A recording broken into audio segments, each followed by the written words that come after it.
अगर आप सभी चाहते हैं कि हम नारायण पंजनार का ऑडियो वीडियो सबसे पहले आप तक पहुंचे, तो हमारे YouTube चैनल हम नारायण पंजनार को लाल बटन दबाकर चैनल को सब्सक्राइब करें और बगल में घंटी के निशान को अवश्य ही दबाएं। धन्यवाद। हमें महावीर जी बाबू कैलाश जय हो ज्योति बाबा के क्या किया जल्दी सामने आने का शराब में मुझे के खत्म जारी के खत्म जाने भी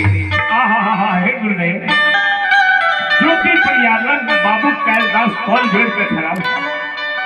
कल क्या हो बनियार हमें बाबू कैलाश से बाबा बजरंग बली जय हो दोनों मिल के हम केनली भोले लिया कल के क्या दुश्मन मुझे कथी ले कल क्या हो ज्योति बनियार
बाबू ज्योति के आत्मा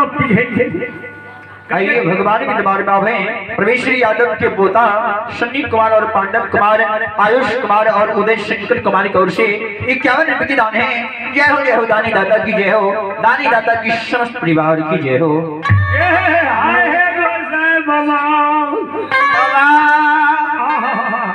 जा तू केतली से चल जा। कौन मुँह दिखवेला दुश्मन तू केतली अला केतली अला कल के हो गोसाई बाबा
आ केना को मोर बनल जे तू केदली एलो हमरा लग कौन मुंह देखबे रे जा जा केदली से जय हो गोसाई बाबा माया का विस्तार देखे आओ कल के हो ज्योति पनिया पनिया राजा दिन से पोपी से केनली एलो धर्मक नाम उठ गए पाप के प्रवेश भाई लुल्हा नंगरा जन्म लैया नित पापी में भुजवा मनरवा भैया हे हो पनिया अरे केनली के सुख दुख भूल जाओ अब जन्म भूमाया से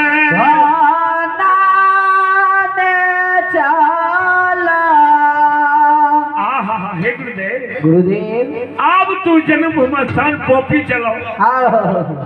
गोसाई बाबा के सबक सुन के ज्योति पनिया केरली में और फंसाए कल के हमने जन्म भूमया से